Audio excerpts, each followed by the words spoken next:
Alors moi c'est Tuan et je suis ingénieur R&D au sein de Dwarf, spécialité pipeline de production. Je m'occupe d'architecturer tous les outils qui permettent aux artistes de travailler de manière plus efficace au quotidien en fait.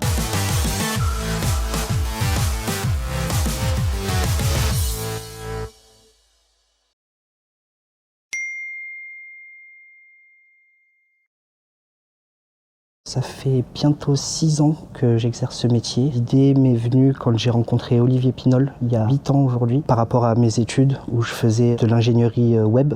Et ça me plaisait pas du tout. Je voulais faire de la programmation, mais ça me plaisait pas l'aspect site internet. Et c'est à ce moment-là où il me disait, moi je viens de créer une boîte dans l'infographie, il y a peut-être des trucs à faire ici, reprends tes études. J'ai sauté le pas, j'ai tenté l'aventure, parce que je voulais faire des jeux vidéo à la base. Et au final, ça me plaît énormément.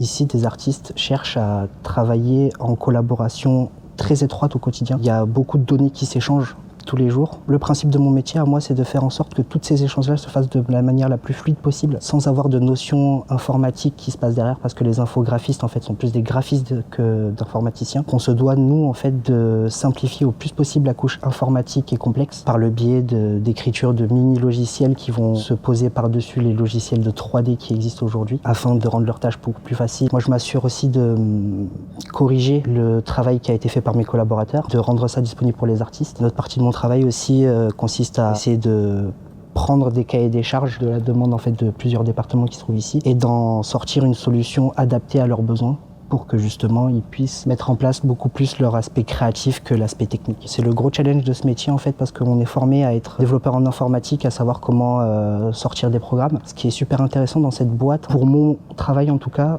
il est très important en fait d'essayer de se mettre à la place de l'artiste pour savoir justement comment lui travaille, comment lui il aborde sa problématique. C'est pas aussi facile en fait de se contenter de sortir un programme qui automatise plein de choses, c'est de le savoir comment il l'automatise de la bonne manière pour que eux puissent se sentir à l'aise avec cet outil. C'est très important en fait pour nous d'être vraiment adaptés à tout l'esprit de travail qu'il y a derrière leur poste en fait.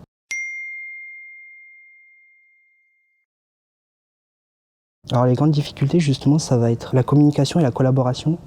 Et c'est ce qui en fait aussi son plus grand atout. C'est très ambivalent en fait ce qui se passe entre les deux approches. L'aspect de la programmation et l'aspect artistique sont vraiment des notions séparées en termes d'appréhension. Il est très compliqué des fois d'arriver à faire quelque chose qui réponde vraiment aux besoins. Mais en même temps, c'est ce qui en fait son plus grand atout. On en apprend vraiment tous les jours sur leur manière de travailler.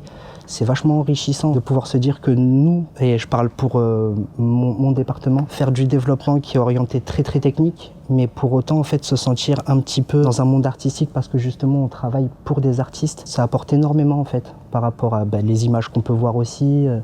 Ça n'a rien à voir par rapport à un métier d'ingénieur classique où on peut arriver dans une banque et puis voir juste des lignes de code. On voit beaucoup de lignes de code aussi. Et une fois de temps en temps, je peux ouvrir un logiciel et puis voir des trucs super sympas faits par ces gens-là.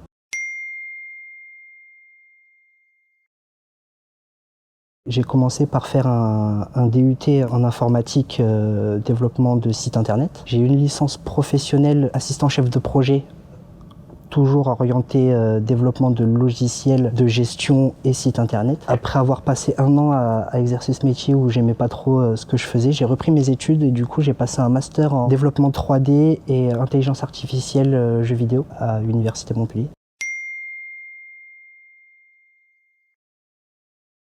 Aujourd'hui, on a quand même beaucoup de plateformes de communication qui nous permettent de se tenir un petit peu à la page et de partager les centres d'intérêt avec les collègues de boulot. On essaye de faire pas mal de conférences, on essaye de faire pas mal de webinars aussi, visionner beaucoup de vidéos en ligne, essayer de voir aussi les dernières versions du logiciel que les industries sortent d'ailleurs pour qu'on puisse répondre nous aussi à une demande. Ouais, ça reste aussi beaucoup de réseaux humains. À Dwarf aujourd'hui, on a été dans une démarche où on voulait être le plus innovant possible. On n'a pas hésité à se rapprocher de personnes qui étaient vraiment en train d'essayer de mettre en place la technologie de demain.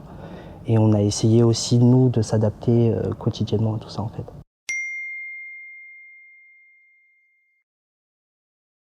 Ça va se résumer à soleil, montagne, rivière, mer, à moins de 30 minutes d'ici. Une ambiance qui est quand même super cool. On se sent pas stressé de venir travailler quand on vit dans le sud. Basé sur ça, en fait, il y a encore plus de raisons qui font que c'est vachement plus cool de travailler dans le sud que de travailler dans une ville surpeuplée, avec des métros bondés. En plus de ça, il y a vraiment quelque chose qui émerge dans le sud de la France avec le pôle 3D qui va se faire à l'EAI. Il y avait Ubisoft qui était là. Nous, on essaye aussi de ne pas passer inaperçu. Je vois aucune raison de travailler autre part qu'ici, en fait.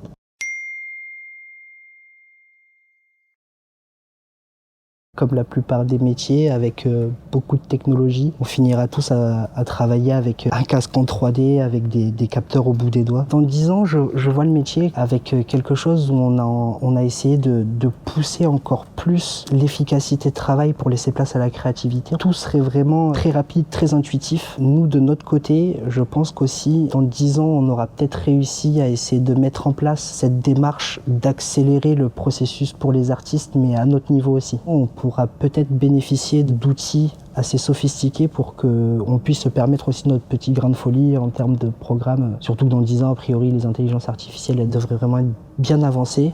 Donc qui sait, on pourrait peut-être essayer de se créer un genre de Terminator du logiciel, quoi.